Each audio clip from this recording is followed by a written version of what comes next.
So it pains me to have lured you in with such a clickbait title, although it is true.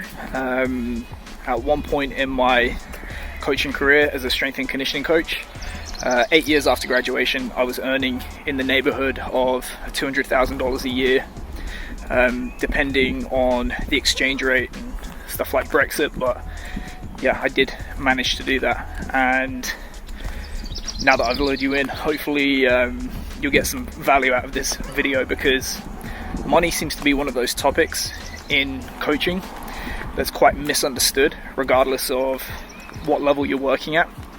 There seems to be a lot of mystique about it. A lot of coaches don't speak publicly about it, and typically it can trip you up in two ways. One is that when you're at the outset of your career, you can have these really overinflated numbers in your head about what your particular value as a coach is, and you basically get laughed out the room by organizations, and you can shoot yourself in the foot when it comes to obtaining jobs. And the second is that later on in your career, you may actually underestimate to what extent organizations will put their hand in their pocket to have you as a member of their staff, and you go too far the other way and shoot yourself in the foot, securing your financial future and particularly your families once you start to get older.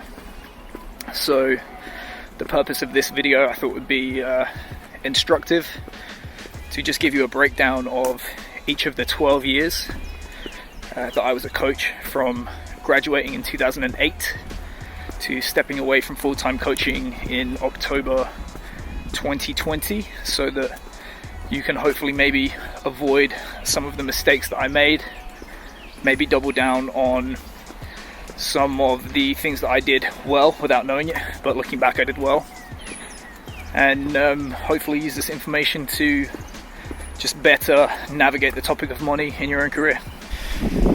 So in 2008, I graduated from the University of Leeds with a degree in sports science, and that was the beginning of 2 years of living in the wilderness.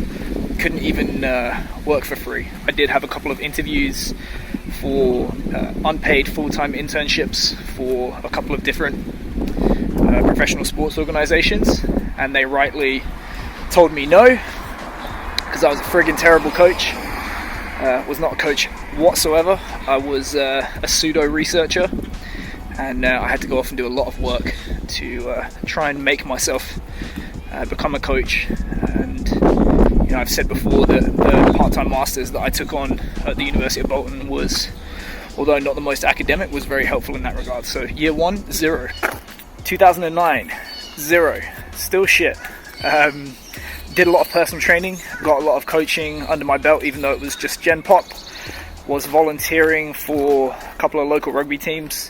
Was continuing to study for my master's degree part-time at the University of Bolton, which was very helpful. I had one interview at the end of that year for a regional performance center for the Lawn Tennis Association, which I did not get. So yeah, 0. Year 3, 2010, 0. I ended up at the end of 2010 landing a full-time internship for London Wasps Academy. This was the foot up on the ladder that I've been looking for in terms of professional rugby, and it secured me the right to work for free for 40 hours a week. But yeah, that was the start. It was very enjoyable. It was also very stressful, and I've kind of spoken a little bit about this before, about there are two kinds of interns, those that think about quitting and liars, and I definitely thought about quitting, but at the end of that I did get a job that paid me some money. So back in the car because it's raining. Year 4, 2011, at the end of the 2010-2011 season, it was coming to the end of my 12-month internship, and I just kept turning up for free when it ended, and in month 14 they eventually created an assistant position for me within the academy that, to my knowledge, did not exist before. They basically just created it to have an excuse to keep me on.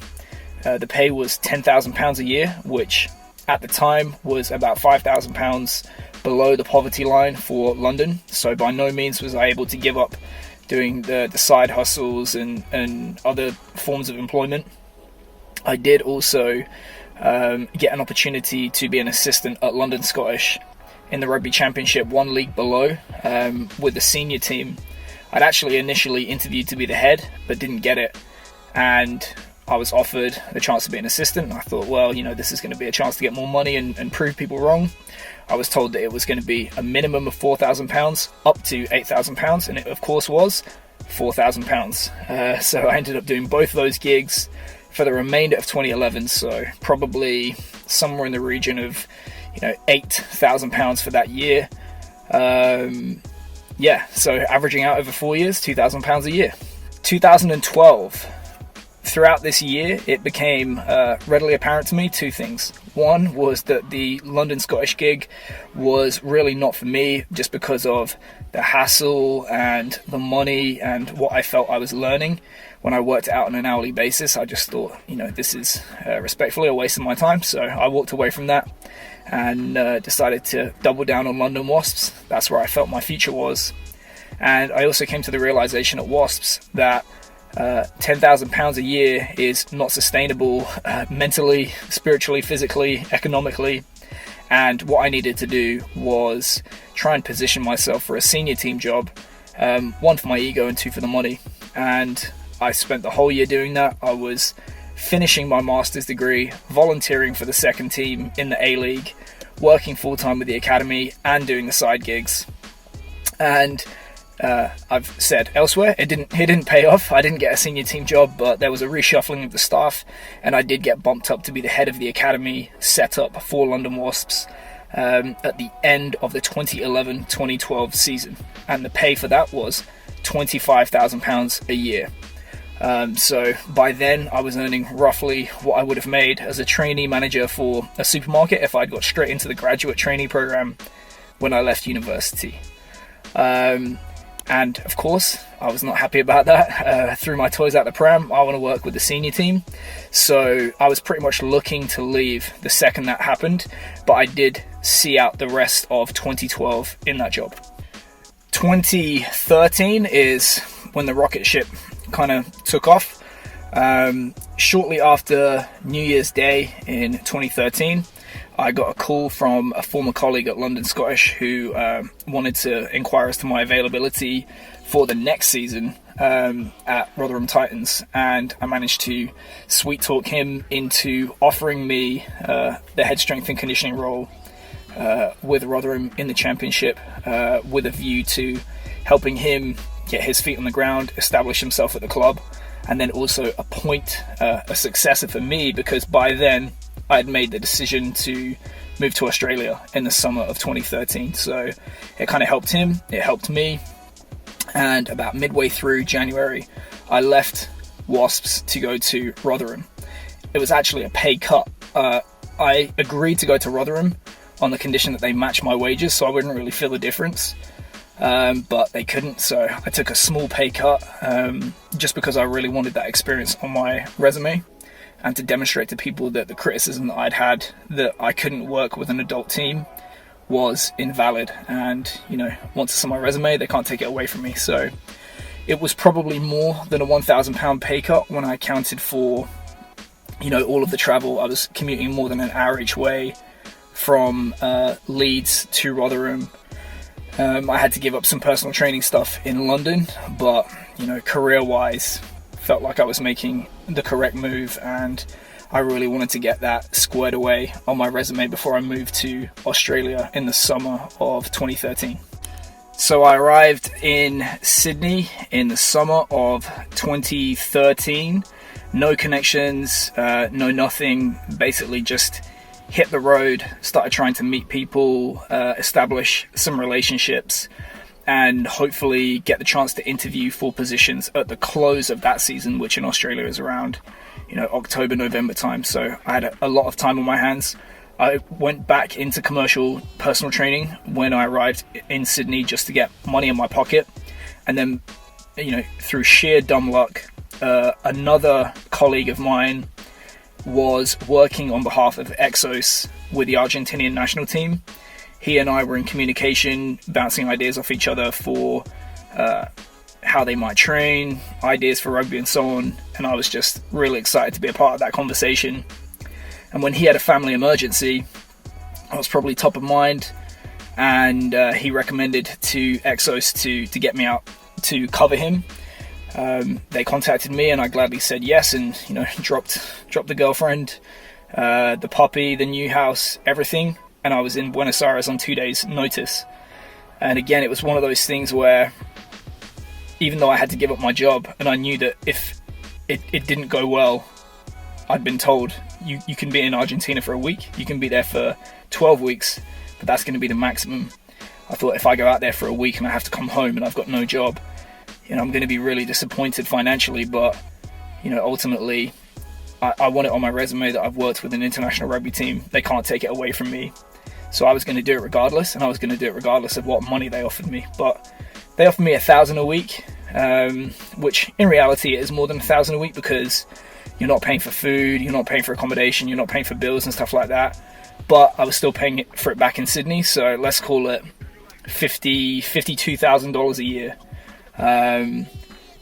Not a huge amount, but I got a ton out of it, and it's probably what I'm most known for in terms of rugby still. So when those 12 weeks were up and I got back to Sydney in the October of 2013, weirdly, all of those people that didn't want to speak to me prior to me working with an international rugby team suddenly wanted to speak to me. And I was offered the opportunity to interview for the head of academy, or the under 20s position, Sydney Roosters in the NRL. At the time, NRL champions, one of the richest, most high profile rugby league teams in the world. And I was like, of course, it's on my doorstep, the lifestyle, all that kind of stuff makes sense. I interviewed for that job and I got it. And that was the first time that I'd ever really had time to think about contracts and negotiations and so on. And I actually accepted the first offer that they gave me, which was 70,000 Australian. One, because it was more money than I'd ever been paid up until that time. Two, I felt like it was on me to demonstrate value first before I asked for an increase. And three, just because the number that I had in my head was 65, they exceeded that number, didn't want to be greedy, so I accepted 70,000. And of course, if you've heard me talk about this on other podcasts, a variety of different events happened where after 2 weeks I was offered the senior job, so senior speed, strength and power coach for the NRL side, and overnight I got a 20 grand pay rise, which again I accepted because I was happy a few weeks before with 70, and I got bumped up to 90. So that saw me through the end of 2013. So just, I think my pay, depending on the exchange rate, almost tripled in that year. So real exponential progress. It isn't as good as it sounds because Sydney is obviously so expensive to live in, but certainly it was, greatly improved in a year. And 2014 was an absolutely miserable year. I hated working at Sydney Roosters. Politically was not to my taste at all. Felt extremely undermined. Felt like my freedom to do what I believed in was not good. My duties were diminishing. And I thought, right, I'm not going to sit here and just collect a check and sacrifice my intellectual integrity or, be a yes man. So I thought, fuck this, I'm leaving. And I resigned 4 games into the season with no job to go to. And I had a near miss where I interviewed for Western Force with David Joyce, and he smartly did not give me the job.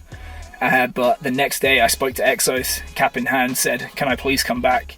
And by sheer dumb luck, the person that was supposed to replace me took another job in the USA, and I became my own replacement on the condition that I stayed with the team through the end of the World Cup, and if the All Blacks offered me $1 million, I had to say no. So upon coming back, I also got a pay rise. They bumped me up to $12.50 a week, so I think the equivalent is like 62, 65, so a 25% increase, and that was what I earned for the remainder of 2014 and 2015, the World Cup year. And the key thing to remember here is with the contract work with Exos, you only get paid for the weeks that you work. So it's 20 weeks a year. But as I said, you're not paying for anything when you're out there. So you do come home from those Exos gigs with a lot of money in savings, but those savings have to last you until you go out after another 30 weeks. So I never gave up the online stuff, never gave up the side money, and that was probably an important thing that allowed me to save some money and not be really looking at my bank balance and worrying before I went out to do the next year. So 2015 was the World Cup year. At the end of 2014, we got our first rugby championship win against Australia in Mendoza, which was a real big moment for us. We carried a lot of momentum into 2015. We got our first win against South Africa in Durban. I think we put almost 40 points on them. And we went to the World Cup, overperformed.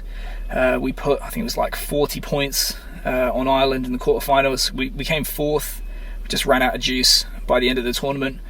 And I'm still earning 62.5, still having to think about when I'm not going to be with the team, and it was actually getting to the end of the contract between Exos and the UAR. So, in theory, I was out of the job at the end of the year, regardless of how well the tournament would go.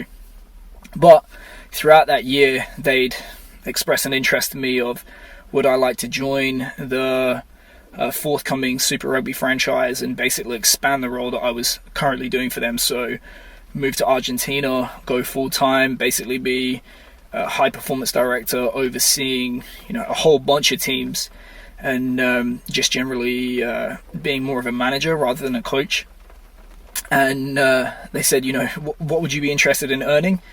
And I was like, okay, well, I'll take the equivalent role in the Northern Hemisphere and I'll cut it in half because I'm young, because it's Argentina, that's a fair deal for them. So I'm like, okay, I want $150,000 a year, house, car, medical, that kind of stuff. And they said, oh, we were thinking more 30, which was, probably less than half. Yeah, less than half of what I was earning at the time.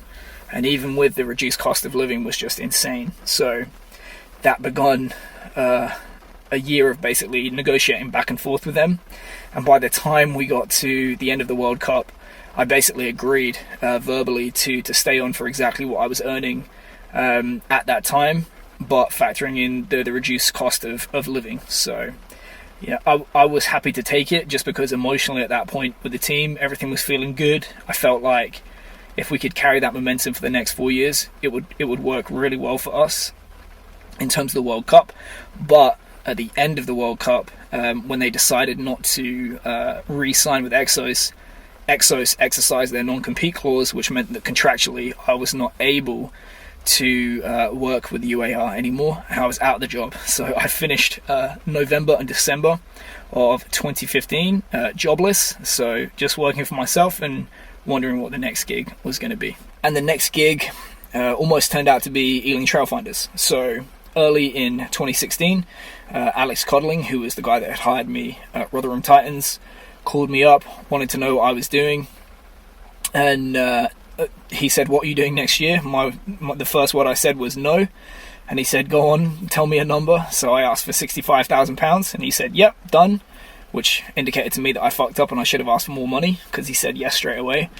And I actually went down to the club, agreed to the numbers, signed the contract, ready to go for May 2016.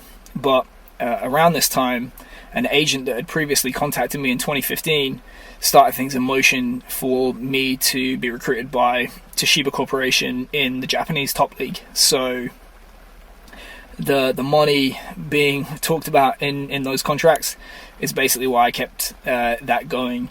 And when I was on holiday in Mexico, and I think in March or April of 2016, they indicated to me that they wanted me to work for them, and it basically worked out to be like $200,000 a year. So I called up Ealing Trailfinders and I said, I have another offer on the table. I know I've signed with you, but respectfully, I'd like to be released, because in my opinion, this is a life-changing amount of money. It's a great opportunity to live and work in another country, and if you say no, you're probably not going to get my best work. And they said, yep, we agree.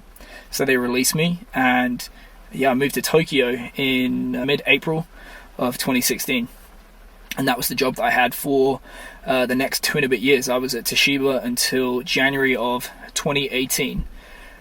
Basically, lived off the website this entire time, saved more than 90% of what they paid for me. I did not look at my bank balance whatsoever for those 2 years. I worked out it was more each month than I earned in my first paid gig at London Wasps.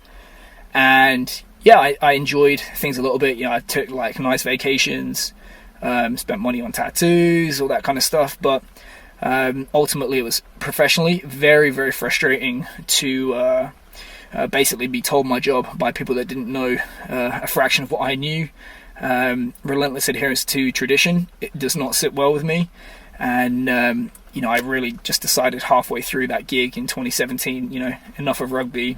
It's time to move to America and to try and work in American football. So I really focused on saving as much money as I could. And when I left Toshiba in January of 2018, I had somewhere in the region of $250,000 saved up. And I made myself the promise that this is going to be the money that sets me up for the next stage of my life and the next stage of my career. And it turned out it was pretty smart of me to save all that money and to have the secondary income coming in, because that gig was with University of Richmond, and they paid me $14,000 a year, which is it exploitative? Yes, it is. However, I could more than afford to do it. I was happy to do it to get a foot on the ladder in America, to start in American football. And funnily enough, I was quite happy to not have to be the person doing all the meetings and being told my job. Just wanted to get on with it. And, I thought at the time it was a decent deal for them and a decent deal for me. However, found out shortly afterwards that I was going to have a baby. They didn't give health insurance at the University of Richmond. William and Mary were offering, and I thought, it would be a bump up in terms of seniority, logical move, easy way to afford the baby. So I moved to William and Mary, where Eric Coram, bless him, love the man, he said he was embarrassed to offer me $40,000 a year, and it was certainly a lot less than I used to earn, but I happily accepted because I really wanted to work with him. I really didn't want to pay for a baby, and it was a substantial increase. So I kind of extrapolated in my head, continued progress at this rate, going to be back to what I was earning before, no problem. So that saw me through until November, I think it was. Yeah, November. It was just before my son arrived. They bumped me up to be the director of athletic performance, and they said they were going to bump me up by 20 grand to $60,000. I signed. They pulled the rug, $50,000, which was one of many things that the school did that pissed me off. Again, though, having had the 2 years in Japan, I know ultimately what money does for me mentally, how it makes me feel compared to being able to concentrate on the work. It wasn't too much of a disaster financially, so I accepted it at the time, but it does convey to me that the school would do that, how they valued our relationship. So that was how I finished 2018. So in 2019, it really started to piss me off that the predecessor, who I ended up managing as one of my assistants, and he actually continued to earn over $60,000 a year while I was earning $50,000 a year as his direct supervisor. And that really pissed me off, because we'd been fed the line about high performing organizations and you get paid according to contribution and your responsibility and so on. And I basically said to the school, if I'm the one that's leading the department and you want me to drive it forward, you need to pay me like it. And of course I got the hand wringing about, there's not enough money in the budget and blah, blah, blah, blah, blah. So anyway, when this assistant eventually moved on to another job, I reminded them that the money was now available in the budget for them to pay me my worth. And they said, we'll need to go off and look at your equivalent position in other institutions in the state of Virginia and find out what the average is. And I said, do you think I'm average at my job? They said, of course not. We think you're above average at your job. And I said, why are you trying to pay me like I'm average? And, I distinctly remember having a conversation with one of the administrators, and they said, good news, it's going to be between 60,000 and 80,000. And I said, so 60,000. They said, what do you mean? And I said, whatever the bare minimum this school can pay me, that's what they're going to pay me. It's going to be 60,000. And they came in and said, see, it's 65,000. And actually what it was 60,000 plus a $5,000 stipend that they'd shoehorned in so as not have to admit to me it was exactly the bare minimum of what they could pay me based on that review. So that was the last salary that I earned as a full-time strength and conditioning coach. I earned that all the way through until leaving in October 2020. So what lessons would I take away from, I think it's those 12 years? The first is that really it is such a bullshit cliche, but there was no relationship between how much money I was making and how happy I was in the day-to-day of my job.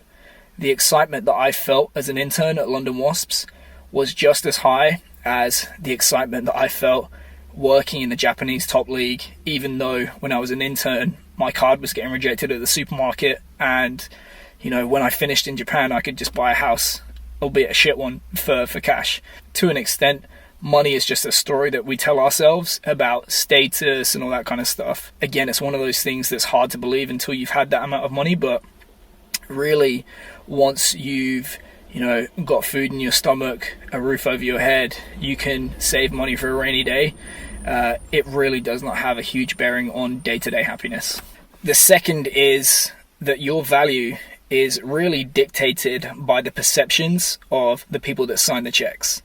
So if you look at the trajectory of my earnings in rugby, it accelerated reasonably quickly over a number of years to within rugby, the experience that I had, the places that I've worked, I probably could have taken other jobs within rugby for in the ballpark of that $200,000 a year mark. I might have had to wait a little while, but I could probably do it. And there were other jobs that I had conversations about in France, for example, that were in that ballpark. But when I came to America, the perception of that experience in America was nothing, and people valued it accordingly, and my pay went down accordingly. So I think one thing people have to be wary of is when you're jumping around from sport to sport, different environments, even different countries, you have to be prepared to take a hit in people's perception of your value to an organization and being paid commensurate with that. What you can do to work against that is to try and really craft and control the narrative that you tell about your value to an organization, and make sure that you're giving them every reason in the story that you tell to pay you what you think you're worth. The third is that clearly income is not going to be linear throughout your career. There are going to be long periods where you earn roughly the same, or there's small bumps, and then typically when you move, you get these big jumps in salary. I think one reason is that clearly certain organizations have a lot more resources than others, but a major reason is when you spend a long time at a particular organization, people can become fixed in their perception of you and the value that you bring to that organization, regardless of how much better you are at your job or how much more valuable you are to that organization. So rather than trying to convince people that's not the case, it's often just a lot easier to jump ship, move somewhere new, and dictate their perception of you from the get-go and be paid accordingly. And lastly, a realization that I've come to is that the real money does not come from day-to-day coaching. Just that, 250 grand that I had saved up when I left Toshiba in January 18, if I'd lived frugally, it would have lasted me for 10 years. It's not going to last me for the rest of my life. So if you are a coach and you want to make a lot of money, I think you have to learn from people within coaching and outside coaching that have made a lot of money, and it typically comes from scalable sources of income where the money works for you. You don't have to work as hard. So if I take that $250,000 and I put it into $1 million of real estate, that's going to accumulate at say 5% per year. That's 50 grand of equity a year. That's a kind of like middle income for me as a coach, but I've not actually had to do a true amount of work on it. Then you take in things like rental income, and that, you know, you can sell, you can roll it over into bigger properties. That's way more money than I would ever be able to make from coaching for way less hassle and work, assuming you don't have dickhead tenants like I do now. But the moral of the story is that it's cool to coach, it's cool to love what you do and want to spend 40 or more hours per week doing it. But you don't want it to be your sole source of income, where if you were to get fired tomorrow, you would face ruin. And you certainly don't want to use it to build long-term wealth for you and your family. So you can make money in coaching, but you need to get it out of coaching and put it into stuff that's going to give you a scalable return on investment. So this video has already run crazy long, so I'm going to cut it off here. I hope you got some value out of hearing about my experiences as a coach, how it's affected my income, and things that went well and not so well. If you like this, you want to get your hands on more information, resources like it, you can go to strengthcoachnetwork.com/blog, and obviously you have to respect the internet gods, so please like, comment, subscribe. It helps the algorithm, and I'll see you soon.